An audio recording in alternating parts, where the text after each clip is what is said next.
Bonjour à tous, bienvenue dans ce nouvel épisode du podcast éthique, le podcast qui met à l'honneur des entrepreneurs engagés, éthiques et solidaires. Aujourd'hui, je reçois mon ami Yacine Moussadek qui va nous raconter son parcours. On va parler évidemment de son entreprise, mais aussi de l'Algérie, de comment vivre entre deux continents et on verra où la discussion nous mène. D'ailleurs, comment ça va Yacine? Salam alaikum, bonjour Djali, ça va très bien, merci pour ton invitation. C'est matinal aujourd'hui, c'est le podcast du matin, on se réveille avec un petit café tranquillement. T'es à la maison là? T'es où du coup? Je suis à la maison, Là, voilà, tranquillement. La j'ai pris France, quelques minutes pour le podcast. la France, la Suisse. T'es en Suisse. T'es en Suisse actuellement. C'est là-bas Ouais. ta résidence première, on va dire. Ces derniers temps, c'est là où je passe le plus de temps, effectivement, oui. Exactement. Donc, Yacine, tu vas nous raconter un petit peu ce que tu fais. Après, on va revenir un peu plus en détail sur ton parcours. Je vais aussi, pour que tout le monde comprenne, toi, Yacine, aujourd'hui, tu commercialises des ascenseurs, mais tu vas l'expliquer mieux que moi, des ascenseurs haut de gamme. Peut-être pas que des hauts de gamme, mais il y a des ascenseurs quand même d'un certain standing en Algérie. Raconte-nous tout ça. Alors, tu veux que je te raconte mon parcours? Je te dis que je fais Rapide, actuellement. on commence rapidement par ce que tu fais aujourd'hui, et après on revient sur ton Donc, euh, parcours. donc actuellement, donc ça fait bientôt maintenant, ça fait plus de 10 ans que j'ai une entreprise en Algérie dans le domaine des ascenseurs. Donc, on fait de la fourniture, de la pose, de la maintenance et dernièrement, on fabrique localement également. Donc, comme tu as précisé, on fait des ascenseurs haut de gamme, également milieu de gamme. L'entrée de gamme, on le fait pas encore, c'est pas un terrain où on s'est aventuré. Et voilà, on essaye aussi en parallèle de développer des activités qui sont liées à l'entrepreneuriat en Algérie, comme un coworking à Alger qui a récemment ouvert. Cosimo. Exactement. J'avais l'occasion de visiter. J'ai eu l'occasion de visiter, super quartier, un bâtiment de style traditionnel, d'époque, avec beaucoup de charme, c'est grand, beaucoup de salles. On s'était réunis là-bas avec pas mal d'entrepreneurs. Dis-nous plus un peu sur Icosim. Alors, Ecosim, c'est né d'une une volonté de rendre quelque chose à l'Algérie, qui m'avait tant donné, qui me donne encore d'ailleurs. Donc, moi, je voyais beaucoup, mais je pense que tu le vois aussi ces dernières années, il y a une envie de la part de la diaspora de venir s'installer, investir ou s'investir en Algérie. Donc, je recevais beaucoup de sollicitations et je me suis dit, ces personnes-là, il leur faut un lieu où on pourrait les recevoir euh, à toute heure, toute l'année, et les écouter, les accompagner pour créer leurs projets, mais aussi leur fournir des outils. Et c'est ce que Ecosim fait. Ecosim, c'est un espace de domiciliation, donc c'est une obligation légale en Algérie. Ça permet aux gens de venir créer leur entreprise.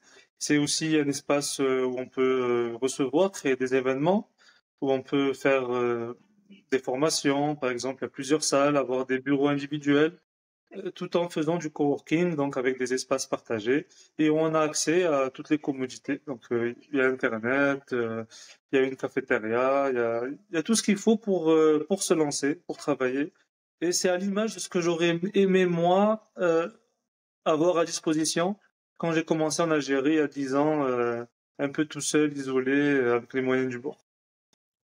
Je confirme il y a tout ce qu'il faut pour travailler et faire des belles rencontres. Vous faites beaucoup d'afterwork d'ailleurs à Icosim. Mais j'aimerais qu'on revienne, toi, un peu, ton parcours, ta naissance, tu viens d'où? Qu'est-ce qui t'a amené à faire des ascenseurs comme ça? Alors, si on parle de ma naissance, on va commencer tôt.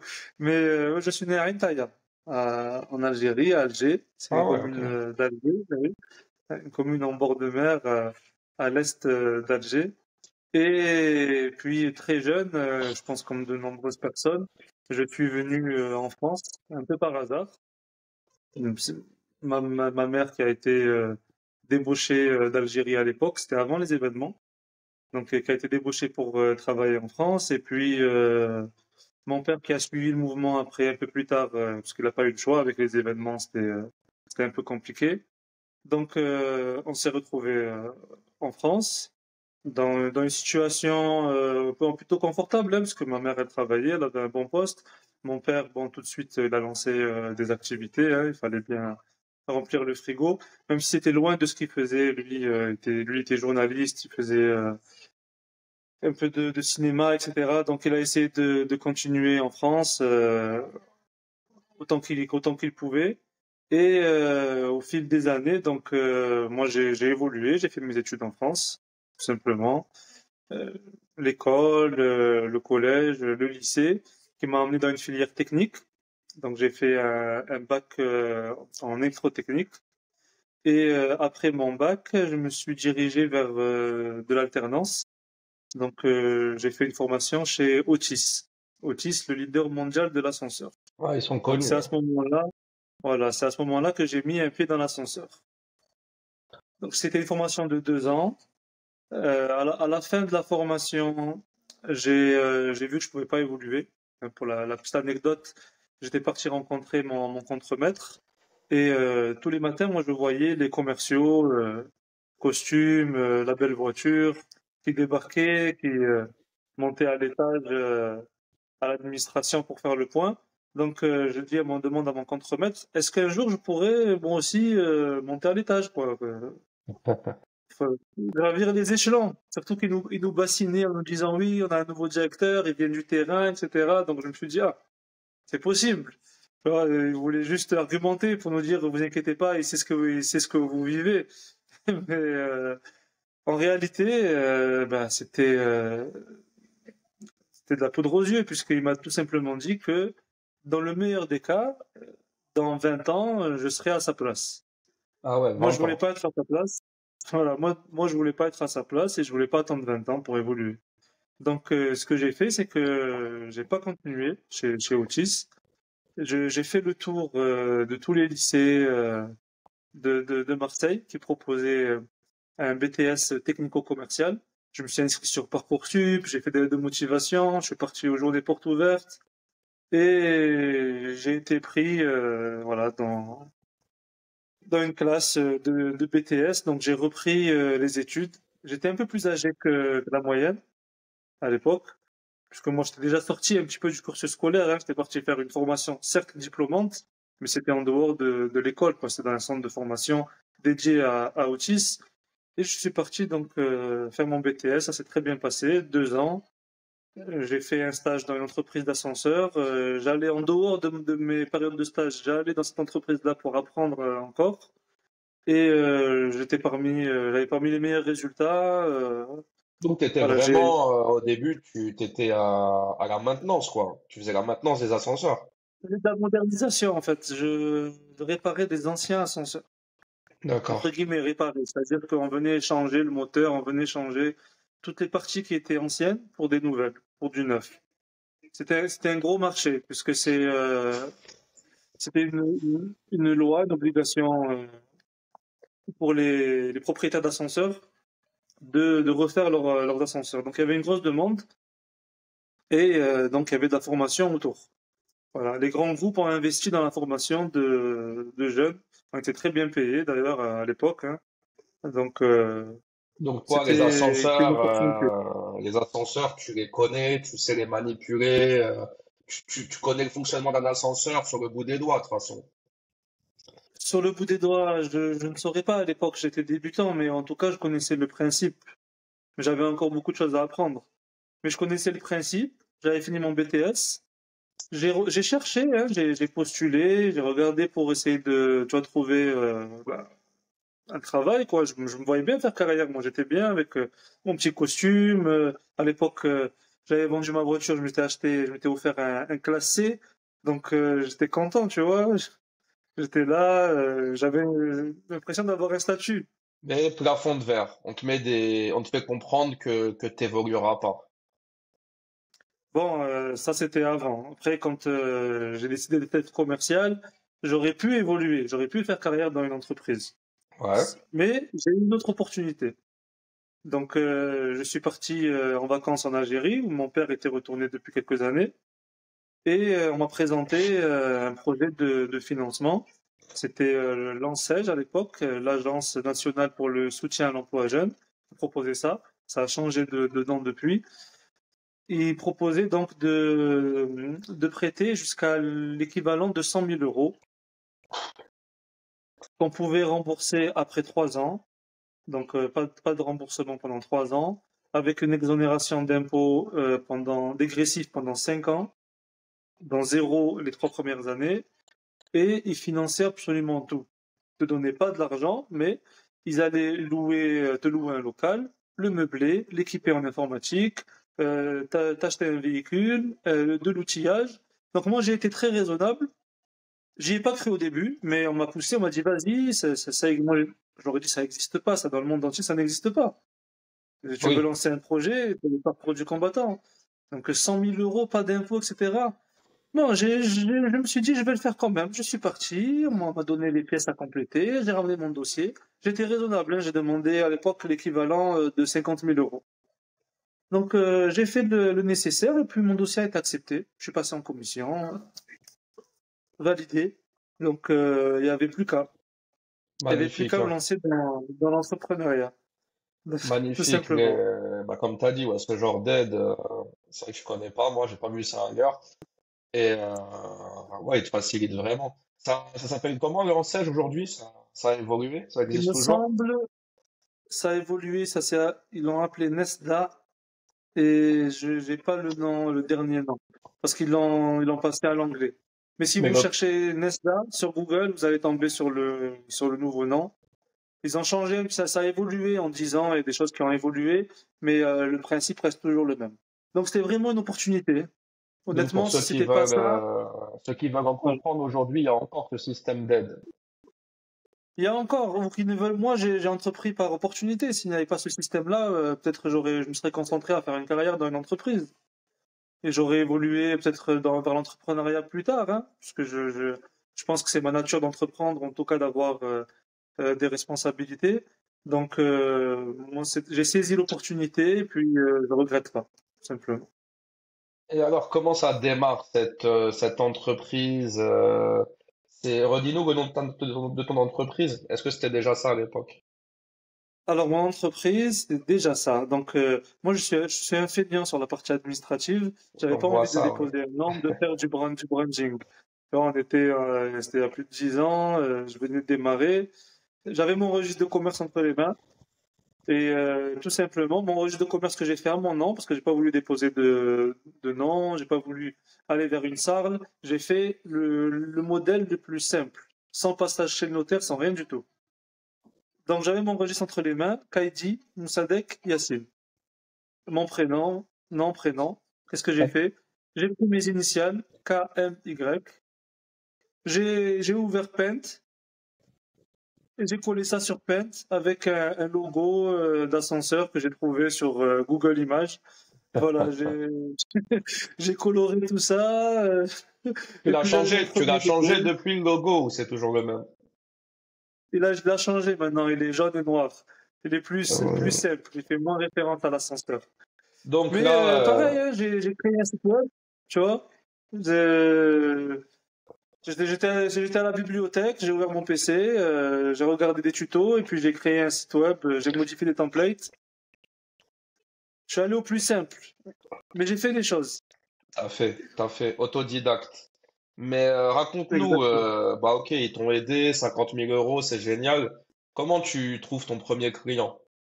Comment ça se passe? Alors, mon premier client, écoute, quand j'ai commencé, je me suis dit, je vais faire de la maintenance. Même si j'étais pas formé à la maintenance, mais je me suis dit, je viens de commencer. Je suis dans un pays où je parle pas la langue. Le GPS, à l'époque, ça n'existait pas. J'avais un GPS pirate pour me déplacer plus ou moins. Tu vois, j'avais vendu ma voiture pour acheter, mon classé, je l'ai vendu pour acheter une Dacia en Algérie. Donc, tu vois, j'avais pas encore reçu le matériel. J'avais mon registre, mais pas encore le matériel, parce que ça m'a pris du temps pour tout débloquer. Et je faisais encore des allers-retours entre la France et l'Algérie. Tu vois, j'étais pas 100% là-bas. Donc, ça m'a pris du temps pour débloquer. Puis un jour, mon téléphone, j'avais fait mon site internet, et un jour, mon téléphone sonne. Allô, oui, on a un ascenseur en panne, est-ce que vous pouvez venir? euh, pour le dépanner. Moi, je dis oui, j'arrive, ok, j'arrive. Donc, c'est dans la maison familiale. Je vais fouiller dans le garage, je prends une caisse à outils, ma tenue de l'époque d'Otis, je m'habille, je démarre ma voiture et puis je vais chez ce client. Donc, j'arrive à dépanner l'ascenseur. Le client, il est content, il me dit, écoute, on va faire une convention, je vais prendre en charge tout simplement la maintenance de mon ascenseur. Donc ça, c'était le premier vrai client. Quelque temps plus tard, pareil, un deuxième client pour une maintenance avec un beau contrat à la clé. Des clients qui sont toujours actuellement dans mon portefeuille, hein, ils font toujours Ah, partie. ah Donc, ouais, la fidélité. ouais, ouais, c'est de la fidélité, ça fait maintenant plus de 10 ans. Et un jour, je reçois un coup de téléphone, une responsable d'une entreprise de construction, qui me dit vous êtes à tel endroit, vous faites les ascenseurs, on a besoin d'un ascenseur, est-ce que vous pouvez nous faire une offre? Je dis oui, bien sûr, pourquoi pas. Donc, je fais l'offre. Je, je prends rendez-vous avec le responsable. Je vais voir le responsable. Tu vois, un homme d'affaires, quelqu'un qui a du bagage, assez âgé, charismatique. Et là, il a un cigare à la bouche, dans son bureau, tu vois, Ouais. abattu sur son fauteuil, et on discute, je lui présente l'offre, etc. Je lui dis, je lui présente mon parcours, je dis voilà, je viens d'arriver, etc. en Algérie, j'ai fait l'ANSES, je me lance. Et il me dit, il pose la question fatidique, il me dit Yacine, est-ce que tu as déjà installé un ascenseur en Algérie? Moi, je lui réponds en toute transparence, je lui dis non, ce serait mon premier projet. Je vais te commencer, c'est mon premier projet. Il me regarde comme ça fixement et puis il me dit allez, je te donne ta chance. Il prend son chéquier, il me Génial. dit allez, il me donne ma chance. Un beau projet, hein, c'était un beau projet. Et il y avait deux appareils, mais d'un certain standing. Un projet c'était le premier laboratoire d'essai d'Afrique. C'est un laboratoire qui devait recevoir certains produits qui étaient importés pour des analyses, pour des tests, pour vérifier la conformité. Donc c'était un projet intéressant et jusqu'à aujourd'hui, c'est mon client. Il m'a présenté des amis à lui, il a eu d'autres projets. Voilà, pas des gros volumes, mais régulièrement, je vais rentrer en contact avec lui et il m'a donné ma chance et il m'a ensuite accompagné tout au long de l'aventure, comme de nombreux clients. Combien de clients tu as dans ton portefeuille aujourd'hui en Algérie Je saurais pas te dire, mais je fais entre 30 et 40 ascenseurs par an. Pas mal. Voilà, je pense, plus de la moitié, c'est des nouveaux clients, pardon. Là, Donc, ça se chaque développe. année, voilà. Chaque année, j'ai de nouveaux clients qui rentrent au portefeuille, sachant que l'ascenseur, c'est le même modèle que la voiture. Tu installes un ascenseur, derrière, tu as de la maintenance, et tu as de la réparation et de la vente de pièces détachées. Donc, ah ouais, un portefeuille de 30 à 40 clients quand même, c'est pas mal, d'autant plus qu'il y a beaucoup de nouveaux, donc il y a une belle croissance, quoi. Il y a une belle croissance, oui, sur les 3 dernières années. Donc, après le Covid, on a fait un rebranding. J'ai revu le site internet, je me suis positionné. J'étais déjà premier sur Google, mais j'avais quelques concurrents qui venaient un petit peu des fois, qui me passaient devant, selon l'algorithme. Donc, je suis venu placer plusieurs sites sur Google, selon les catégories de produits, selon les marques que je propose. Et du coup, là, on vient depuis le Covid, on a une croissance de 30% par an sur le chiffre d'affaires, ce qui est pas mal. Machallah, Enfin, ce qui est pas magnifique. mal. Comment Tout en sachant on... qu'on est uniquement sur Alger, hein. On n'a pas, on fait quelques projets exceptionnellement en dehors d'Alger, mais on est uniquement sur Alger principalement. On pourrait aller chercher de la croissance en se développant sur d'autres régions, par exemple. Comment on signe des contrats en Algérie? Comment on convainc un client de nous prendre nos ascenseurs à nous? Écoute, avec l'offre, tout simplement, en étant réactif. Dès la première demande, il faut il faut pas attarder pour réaliser le devis. Ça, c'est la relation avec le client, c'est très important. D'ailleurs, j'utilise un CRM pour ça. pour que mes équipes elles peuvent suivre en temps réel les demandes quotidiennes, de la visibilité. Il faut être visible, ça rassure le client.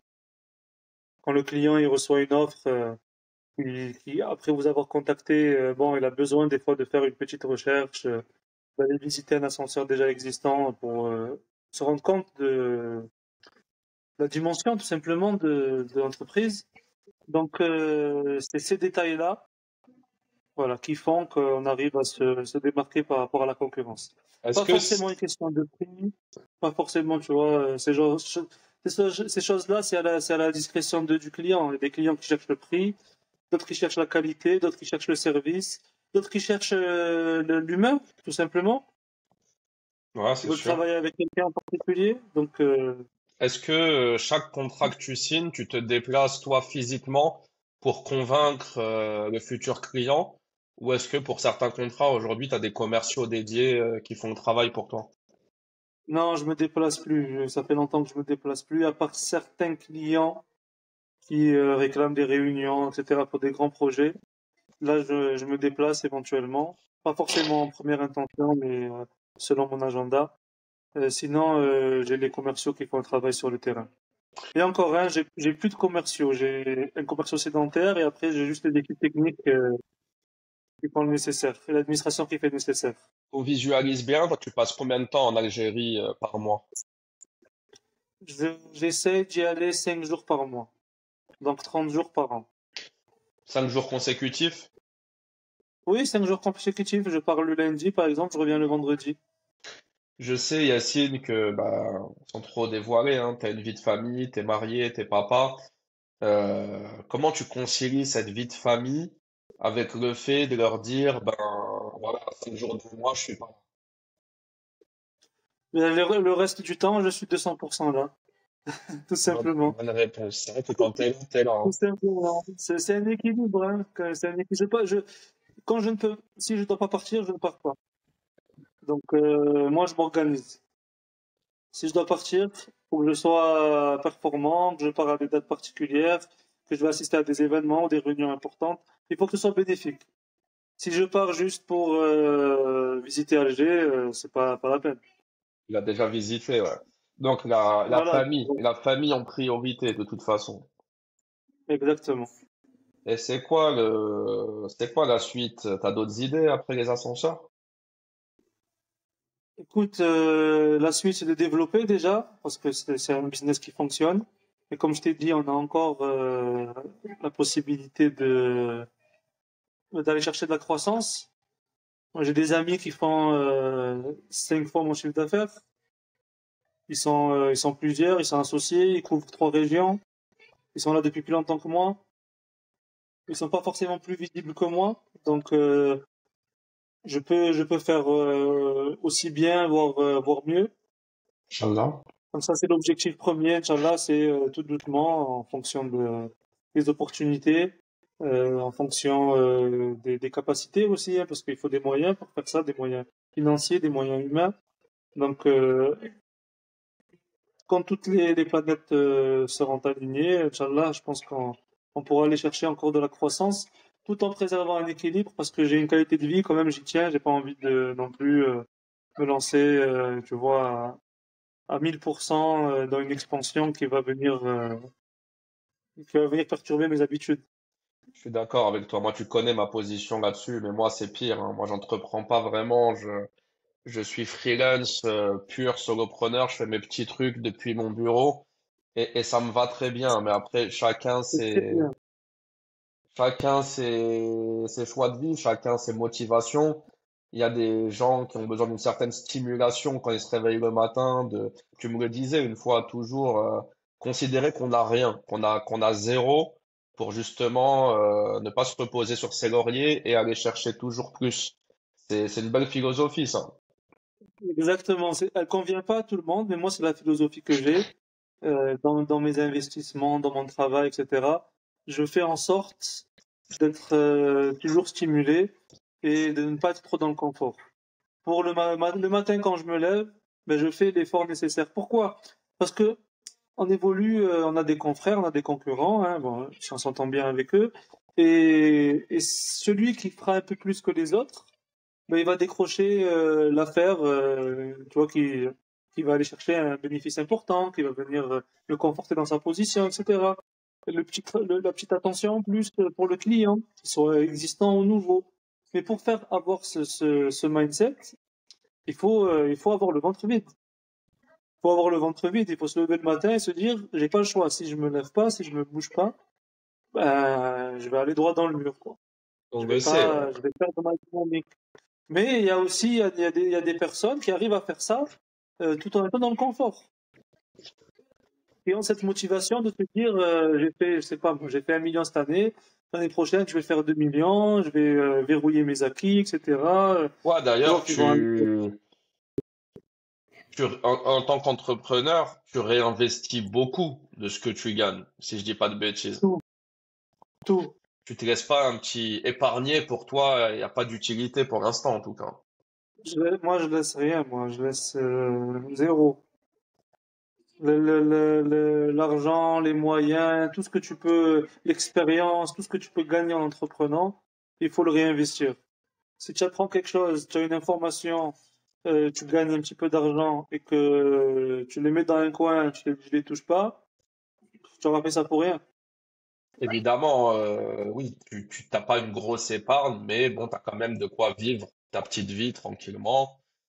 On parlait de confort, en fait, tu t'assures le confort que tu souhaites, dont tu as besoin, et le reste, tu réinvestis, quoi. Voilà, c'est ça. Je m'assure un confort minimum. Voilà, mais bon, on est parti de rien, hein. On n'a pas Bien sûr. des ambitions. Voilà, on n'a pas des envies de luxe ou autre, hein. On vit modestement. Par respect, déjà, par respect pour notre travail. Parce tu vois, chaque euro, on l'a gagné à la sueur de notre front, il n'est pas tombé du ciel. Donc, on essaie de l'utiliser intelligemment. Et aussi, comme tu as dit, voilà, pour avoir quand même un certain niveau de vie, parce qu'on le mérite aussi. Il faut bien se faire plaisir. On dit on veut un Voilà, mais minimum. pas dans l'exagération. Même si on vit dans une société de consommation, c'est difficile. Oui, après, C'est difficile de pas vivre au-dessus de ses moyens, déjà, parce que les envies, elles sont nombreuses, hein. Les tentations, elles sont nombreuses. Donc, que tu sois salarié, entrepreneur ou peu importe, c'est difficile de rester, de se dire, bon, il faut que, tu vois, de se freiner.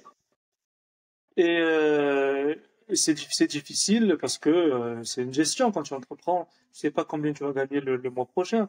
Quand tu penses par mois, généralement c'est à l'année. Tu te dis cette année, je vais faire tant.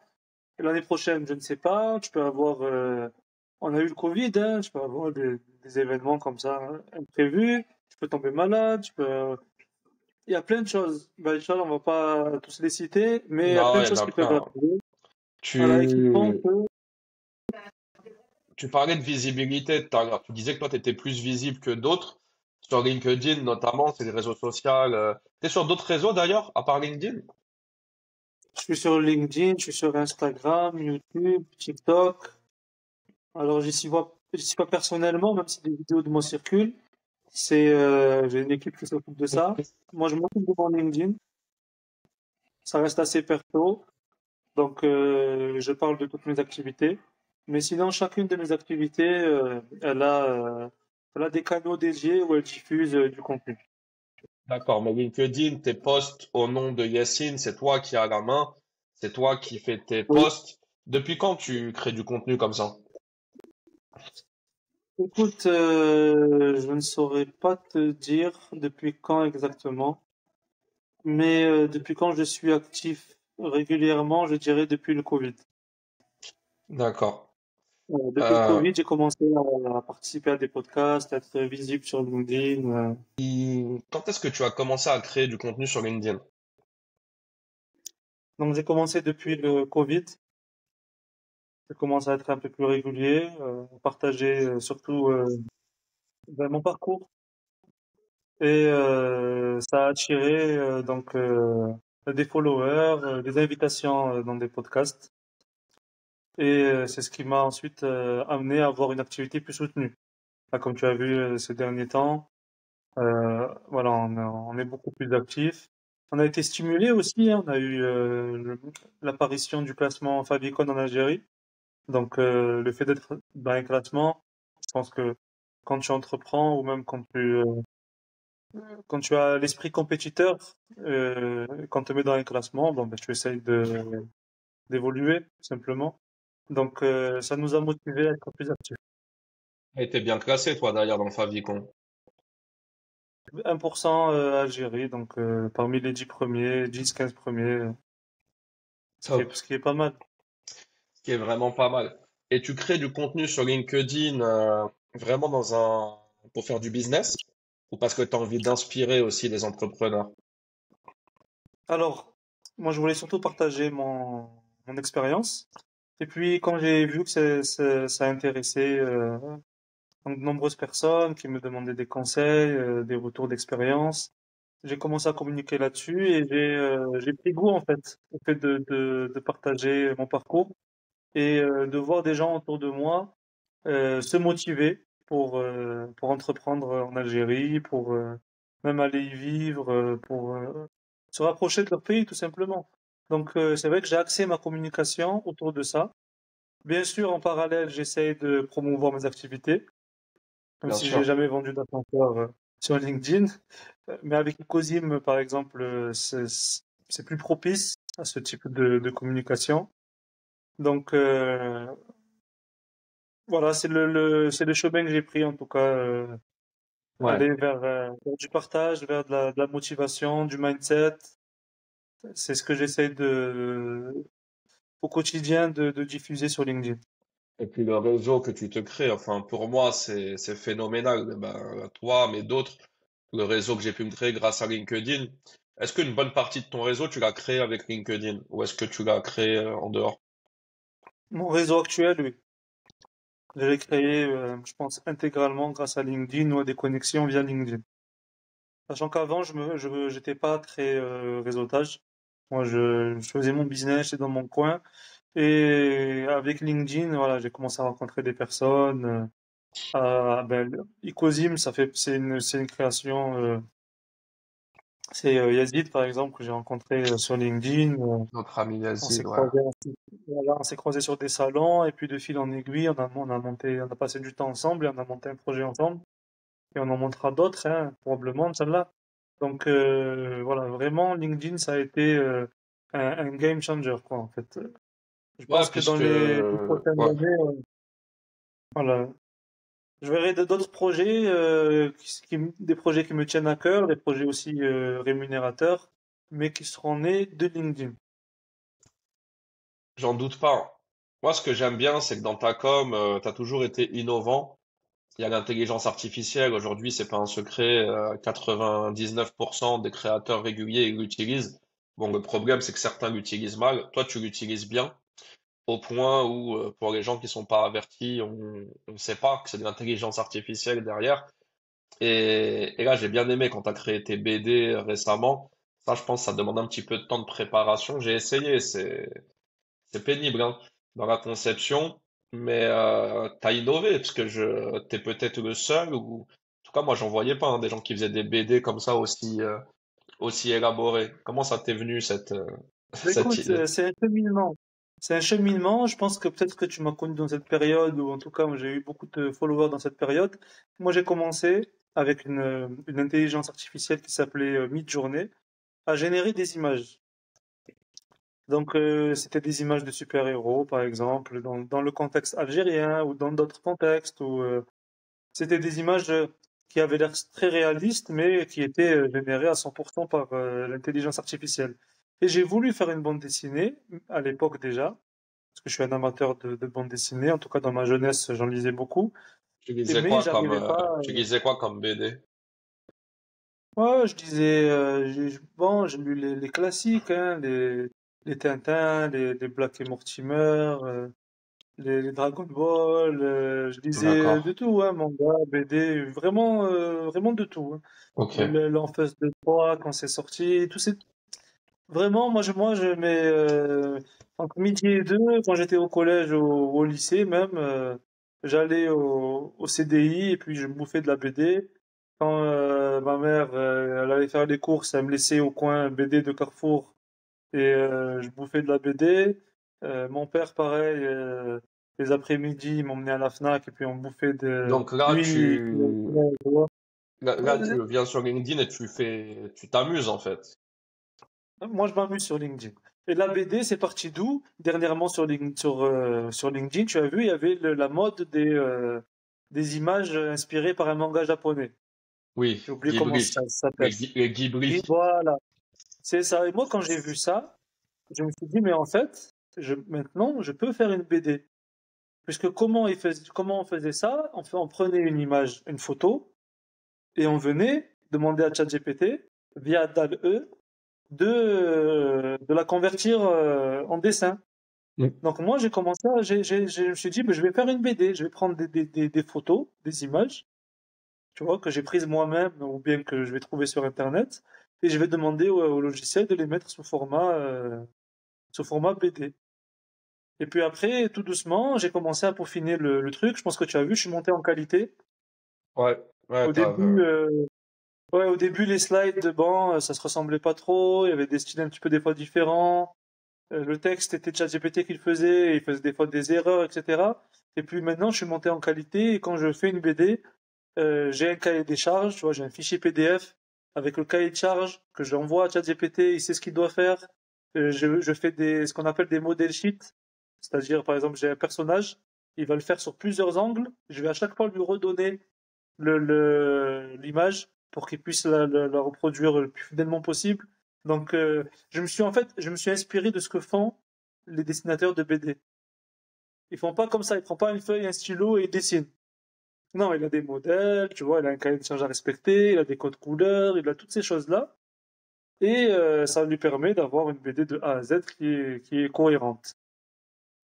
Tout en ouais, sachant que tu peux pas, bien sûr, remplacer l'intervention humaine. D'où le fait que tu m'as dit parfois c'est pénible parce qu'il en fait qu'à sa tête. ouais, ben, ouais, moi, d'une page à une autre, il va te changer le personnage, ça m'est déjà arrivé. C'est ça, c'est pour ça que moi j'ai mis en place ces choses-là. Et aussi, moi je suis très bon en multitâche, donc quand je fais une BD, je la fais en même temps que plusieurs choses. Tu vois. J'ai mes Ouais. trois écrans, et sur un côté j'ai la BD, l'autre côté je suis en train de faire, je sais pas, des Parce qu'il faut devis. pas, il faut pas réduire la fenêtre de ChatGPT, non, quand tu fais la BD. Sur le téléphone, en tout cas, Non, si tu réduis, moi, il s'arrête net. sur le téléphone, il faut que tu actives le fait que l'application elle fonctionne en arrière-plan. D'accord. Voilà. Voilà. Moi j'ai déjà fait des BD sur le téléphone, c'est pratique, c'est rapide. Au cours de la journée, tu génères une slide, deux slides, trois slides. Faut pas être trop exigeant, mais voilà, On ça se fait a, facilement. ouais, on a parlé de BD, c'est intéressant, les petites astuces. Tu vois, tu vas avoir des gens qui vont t'imiter maintenant. Il y en a plein qui vont se Ah, lancer je vais lancer une formation. dans les Ça demande BD. ça demande de la créativité. Tu vois, moi, bon, moi je suis amateur de BD. J'ai fait l'école des beaux-arts aussi quand j'étais jeune. Ah ouais. Ouais, ouais, mon père il a fait du cinéma, donc il me trimballait un petit peu sur les plateaux. Je suis amateur en général de films, donc je sais pas si peut-être tu as remarqué, ou certains remarqueront, mais dans mes BD, il y a des prises de vue, il y a des angles, il y a un scénario, il y a une dynamique. C'est travaillé quoi. Ouais, C'est pas qualité, hein. ChatGPT, c'est moi une BD. C'est travaillé derrière, tu vois. Il y a un vrai scénario, etc. Il y a un plan. Donc oui, c'est technique. C'est Je voulais, technique et probablement que dans le temps, on va arriver, ça sera beaucoup plus simple, hein. oui, Ça va très vite, hein. il fait que de progresser. Je voulais parler c'est quoi le principal mauvais côté sur LinkedIn, parce que c'est amusant tout ça, mais nous on le vit. Euh, Toi, c'est quoi qui te saoule sur LinkedIn? Bon, l'algorithme déjà, il me saoule Il parce change tout que le temps, il il change en tout fait le qu'un temps. seul thème, il change tout le temps. Donc, des fois, tu fais des efforts hein, pour être régulier, pour produire du contenu de qualité, et tu n'es pas récompensé parce que l'algorithme, il te rend pas visible. Donc, il y a ce point-là hein, qui est énervant. Et ensuite, il y a le fait aussi que bon, il y a un peu une concurrence qui se crée hein, sur LinkedIn entre qui sont le plus visibles et ceux qui sont le moins visibles. Souvent, sont le moins visibles, c'est ceux qui créent du contenu de qualité, et ceux qui sont le plus visibles, c'est ceux qui vont aller sur du contenu qui est plus mainstream, On est plus sur du contenu tout public, style Instagram, TikTok et autres. Donc, c'est dommage parce que l'algorithme, comme on en revient toujours, bon, il fait pas forcément son travail. Il va plutôt aller favoriser des contenus qui ne sont pas forcément pertinents sur la plateforme, plutôt que se concentrer sur le pro, sur voilà promouvoir un business, un mindset d'entrepreneur, des tips pour des salariés, pour des Ouais. outils ou autre. Lui, il va aller promouvoir une vidéo d'un chat qui, tu vois, donc, Bah, ce qui fait qu'on doit s'adapter aussi, tu vois. Toi, avec les BD, ça reste professionnel. On voit bien dans tes BD que tu parles de tes business, entreprendre, oui, etc. Mais tu essaies de donner un côté ludique aussi pour que ça attire l'œil. Moi, je vends aussi mes offres, etc. Mais je fais des posts très grand public parce que je m'amuse aussi, c'est tu vrai. vois. Mais chacun s'amuse à sa manière. En fait, on s'adapte. Moi, à partir du moment où j'ai compris que sur LinkedIn, si tu veux être visible, machin, ne faire que du pro, technique, expertise, gestion de projet, ça marche pas, bah, t'es obligé de t'adapter et Non, d'alterner. Donc, des fois, on va raconter, tu sais très bien, c'est les posts souvent les plus bidons qui vont faire le plus de likes ou les plus clivants, ceux qui font le plus réagir. Mais à côté de ça, bah, tu gagnes en visibilité, en crédibilité, et tu c'est des vends, et tu places stratégies. tes offres. Ouais, bah oui. Tout à fait, c'est des stratégies. Ouais, donc on est obligé de varier un peu les thématiques des posts parce que, voilà, à partir du moment où j'ai compris que, bah, il fallait pas parler que expertise. C'est un peu pas vexant, mais toi, tu fais des posts très nichés, très qualitatifs, tu prends du temps, et derrière, tu vois Josiane, elle fait son post au bord de la piscine, elle fait 400 likes, 100 000 vues. Tu dis, ouais, bon, ben, ok, on va pas faire comme elle, mais nous aussi, on va faire des trucs, on va alterner, quoi. Donc moi, ma stratégie, elle est claire, c'était faire des posts pour aller chercher des vues, des likes, des abonnés, grossir l'audience, ce qui me fait aussi grimper au favicon. Hein. Je suis pas loin une petite mention à moi-même, je suis pas loin du top 200, je suis 210 là. Donc j'espère rentrer dans le top 200 France, parce que les 200, pourquoi 200? Parce que c'est le classement officiel. C'est celui qui est communiqué, il y a 200 personnes dedans. Bon, après, c'est pour la fame, hein. Si on y est, sinon tant pis. Mais, ouais, et il y a un truc en parlant de fame qui est important, c'est que, tu sais, faut bien dissocier entre être visible. Moi, au début, j'étais bluffé quand je voyais des gens très visibles sur LinkedIn. Je me disais, ah ouais, lui, c'est quelqu'un, c'est un mec qui pèse, il est en place, il est là, il est fait machin. Et en réalité, rien à voir. Il y a des gens qui ont une très bonne visibilité, qui sont de partout, et au final, quand tu les rencontres, machin, ils t'expliquent, ouais, c'est compliqué, machin, pour l'instant, je suis pas rentable. T'as constaté ça aussi. Oui, j'ai constaté ça. C'est vrai que les personnes elles peuvent être visibles, mais pas forcément rencontrer le succès dans leur business. Donc, toi, quand tu rentres dans un réseau professionnel, tu t'attends à rencontrer des gens qui ont une certaine réussite et qui peuvent te partager, par exemple, des conseils ou aborder des sujets en commun ensemble, des problèmes, des réussites, peu importe. Et finalement, tu te rends compte que ceux qui sont le plus visibles, ils n'ont pas forcément atteint ce stade. Ils sont pas successful. Tu vois, ils sont juste visibles pour plusieurs raisons. Et c'est pas forcément des personnes que toi tu aurais, s'ils n'étaient pas visibles, ils n'auraient pas rentré dans ton réseau, tout simplement. Donc moi, ça m'est arrivé d'aller dans des Ouais, événements et tu vois, je me suis dit, mais je perds mon temps en fait. ouais, il t'apporte pas grand-chose. Après, moi, tu sais, je suis très axé sur l'humain, parce que peut-être j'ai pas des grands projets entrepreneuriaux. Moi, je m'intéresse aux gens, tu vois, comme toi, on s'est rencontrés, on a pris un café, on s'est bien entendu, on rigole ensemble, tout ça. Moi, ça me va très bien, indépendamment. Je vais pas dans les détails de ta vie, tu vas pas dans les détails de la mienne. On va dire, Hamdoullah, comme on dit chez nous, on a de quoi remplir le frigo. Mais ouais, c'est vrai qu'il faut bien dissocier. Et puis, il y a un truc sur lequel je voulais revenir, C'est comment tu gères, toi, cette relation de... Il y a des gens qui comprennent pas que quand on crée du contenu sur LinkedIn, on attend quand même une réciprocité. T'es d'accord avec moi ou pas? C'est-à-dire, moi, Yacine, j'aime bien ce qu'il fait, je vais commenter, je vais liker, mais ça peut pas aller à sens unique. Autant tu peux être un businessman, être en place, avoir des moyens, tout ça, tu restes Yacine, tu vois, t'es pas Zinedine Zidane. Donc, moi, s'il n'y a pas la réciprocité, j'arrêterai au fur et à mesure de donner de la force.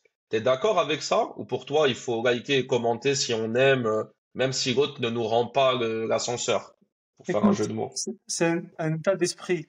Si pour la personne, c'est important que tu le soutiennes et que tu le likes, et que pour toi aussi, c'est logique qu'ils te rendent l'appareil. Parce que tu peux pas exiger des autres ce que toi, tu n'es pas prêt à faire. Tu veux pas, tu vois, tu ne peux pas voilà, te contenter de recevoir, comme tu as dit, du soutien, de la force, parce que parfois, tu vas venir toi commenter des sujets qui t'intéressent pas forcément.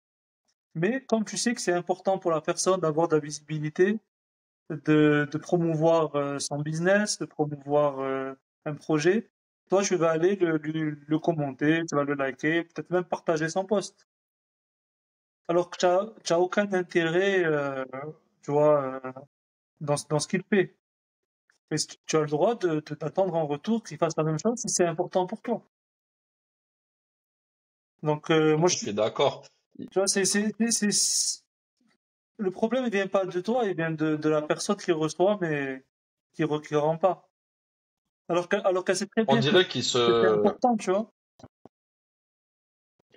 on dirait qu'ils se comprennent pas, en fait, tu vois. Et moi, j'ai déjà fait des posts là-dessus. Et il y a deux niveaux. Il y a les créateurs de contenu et il y a les lecteurs. Les lecteurs, ils comprennent pas, c'est pas grave. Et moi, ceux souvent qui m'ont fait des remarques, c'est des lecteurs qui me disent, ah, mais c'est quoi ce truc de gamin? Il faut qu'on te donne pour que tu rendes. Vous comprenez pas comment ça marche. Quand on crée du contenu, on sait qu'on évolue mieux en groupe et parce qu'il y a eu, on parle d'éthique. Il y a un esprit éthique et solidarité, en fait. Moi, Yacine, j'aime bien ce qu'il fait, ça m'intéresse, c'est j'apprécie la personne, le personnage, je donne sans retenue. Mais en revanche, je serais déçu de Yacine s'il ne comprend pas qu'il faut me rendre. Il voit bien que moi aussi je veux exister sur LinkedIn, et je sais que Yacine a une belle communauté. Donc quand Yacine me commente mes posts, c'est la communauté d'Yacine qui va connaître Djilali. Et ça, pour moi, c'est évident, mais il y en a qui ne le comprennent pas. Donc, moi, il y a pas mal de gens qui m'ont déçu. Ouais. Toi, t'as été déçu sur LinkedIn? Bon, moi, j'attends pas forcément une réciprocité. J'ai été déçu sur des personnes qui entre LinkedIn et la réalité, c'est deux personnes différentes. Donc moi, j'attends pas forcément de réciprocité. D'accord? Si je sais que c'est important pour toi, si je vois des jeunes créateurs de contenu ou des gens, voilà, pour qui ça compte, parce qu'ils ont un business à promouvoir ou autre, je vais commenter. Je vais commenter, je vais liker, je vais partager. Maintenant, je peux comprendre que pour celui qui attend de la réciprocité, qu'il rende. Tu vois, tu peux pas attendre et ne pas donner. Donc peut-être que les personnes dont tu parles, ben ils ont atteint pour eux un niveau où ils se disent ça me prend trop de temps d'aller rendre la force, donc je reçois mais je donne pas, tout simplement. Ouais, moi je trouve ça dommage. De toute façon, moi il y en a. Bon, moi j'ai 25 000 abonnés bientôt. Parmi les gros créateurs, il y en a un ou deux hein, de plus gros que moi. Tu vois, c'est ouf. Parce que moi, dis-moi si c'est pas incroyable. Moi, avec mes 25 000, je donne de la force à des gens qui sont plus petits en termes de communauté. 1000, 2000, 5000. Et je donne à 50, 60 personnes, tu vois. Alors que ce qu'ils disent, 9 fois sur 10, ça m'intéresse pas. Si tu prends le truc dans le sens inverse, moi, parmi les gros créateurs, après, c'est vrai qu'il y a moins de gros que de petits. Le fait est, ceux qui ont 100 000, 50 000, franchement, actifs, il y en a que un, je crois, de plus gros que moi aujourd'hui, qui me donne de la force régulièrement. Et c'est des likes, hein. C'est pas des commentaires, c'est juste des likes. Et je trouve ça ouf, quoi. Mais, Ben, peut-être qu'ils et parfois, ils ont atteint un niveau ou bien ils arrivent plus à gérer leur réseau, hein, tout simplement. peut-être qu'ils arrivent plus à gérer, mais là, moi, ce que je trouve abusé parfois, c'est des plus petits. Donc des gens, en fait, t'as pas besoin. Moi, j'ai pas besoin d'eux parce que, en fait, un de plus ou deux moins, c'est des petits. Et j'ai envie de les aider parce que C'est ça. voilà, machin. Tu veux leur donner de la force, tout Et eux, simplement. parfois, et eux-mêmes, ils rentrent pas. Alors là, parfois, moi, les gens, je vais leur parler cash, en fait. Je leur dis, excuse-moi, il se passe quoi, en fait? C'est la fête. Moi, je te donne, alors que moi, j'ai beaucoup plus de gens à qui je dois donner. Je te donne, mais toi, non, rien. Ouais, ils sont pas dans cette Et, mentalité. Tu sais, c'est un mindset particulier. C'est comme pour la création de contenu. Comme tu as dit, il faut varier. Il y a des gens, ils savent pas varier. Il y a des gens, ils savent parler que de leur business. Il y a des gens, ils savent que partager des vidéos drôles. Il y a des gens, ils n'arrivent pas à faire la part des choses. C'est difficile. C'est difficile, tu vois. Donc, mais tu suis l'algorithme. l'algorithme, il va faire le tri. Normalement, mais l'algorithme aussi, il est comme ça. Des fois, il demande à ce que tu aies beaucoup d'interactions, beaucoup d'engagement. Des fois, il demande à ce que tu partages tel ou tel contenu. L'algorithme de LinkedIn, il est mal fait quand même, faut le dire. Il est Il est trop aléatoire. pas, Donc, le plus important, c'est d'essayer de se constituer un réseau de qualité. C'est le plus important. Mais ouais, même si exactement. on est d'accord que pour avoir un réseau de qualité, il faut être visible. C'est là où le chien, il se mord un peu la queue. C'est que Bah oui, j'ai l'impression qu'il y en a qui jouent pas le jeu, que LinkedIn lui-même, l'algorithme, il joue pas le jeu, tu vois, il te bride tes impressions, et derrière, tu n'es pas visible, donc tu vas pas aller toucher les bonnes personnes. Si au moins moi, ce que l'algorithme je il saurait sais, proposer ton contenu aux bonnes personnes, mais c'est pas forcément le cas. moi, ce que je sais aujourd'hui, c'est que si j'avais pas montré ma personnalité, qui était Djigali, je pense que je parlerais pas à Yacine aujourd'hui. Je pense que je parlerai pas à d'autres. C'est pas le fait que je sois chef de projet. Tu vois, si je parlais que gestion de projet ou freelance, le réseau que je me suis constitué, faut dire les choses cash, je me le serais pas constitué. C'est mes prises de position, c'est mon ton, c'est le fait que j'ai fait rire, que j'ai énervé, que je suis allé sur des terrains sensibles, qui font que les gens se disent, ah bah ce Djilali, il nous intéresse. Il a l'air d'être une personnalité intéressante et le côté algérien aussi, etc. Mais il a fallu, c'était nécessaire que je parle de tout ça. Et je suis bien content du chemin que ça a pris. Yacine, on te souhaite quoi là pour fin 2025, pour la moitié de l'année qui reste? Écoute, le temps est passé très vite, on est déjà, ben là, pratiquement, on est au mois de juin. Donc, ce qu'on souhaite, c'est la santé pour commencer, et puis de la réussite dans tous nos projets, qu'ils soient privés ou professionnels. Et en espérant, Inch'Allah, se préparer pour une belle année 2026. Parce que là, c'est le dernier mois, là. Faut commencer déjà à préparer l'année suivante. Ça y est, t'es déjà sur 2026, toi. Ça y est, 2026, même 2027. On continuera toujours avec éthique, hein, donc business. Toujours avec éthique, sans prétention, pas, pas éthique sous le sens, pas le fait d'être des exemples, mais essayer de faire du mieux qu'on peut en respectant nos valeurs, tout simplement. Et Bien sûr. voilà, avec éthique, mais sans donner vouloir donner de leçons à qui que ce soit. Sur LinkedIn, n'hésitez pas à vous abonner. Yacine Moussadek, M-O-U-2-S, c'est ça? Oui, ADEK, Yacine Kaidi, tout simplement. Kaidi. Voilà. Il fait des belles BD sur son activité, c'est ludique et il fait pas que des BD, hein, il parle aussi, vous allez apprendre plein de choses sur l'entrepreneuriat en Algérie, sur les difficultés qu'il peut rencontrer, sur les réussites qu'il a rencontrées aussi et qu'il rencontrera encore, Inch'Allah. Merci Yacine, je te souhaite une bonne journée, merci à tous ceux qui nous ont écoutés et rendez-vous au prochain épisode du podcast éthique. Merci Yacine. Merci.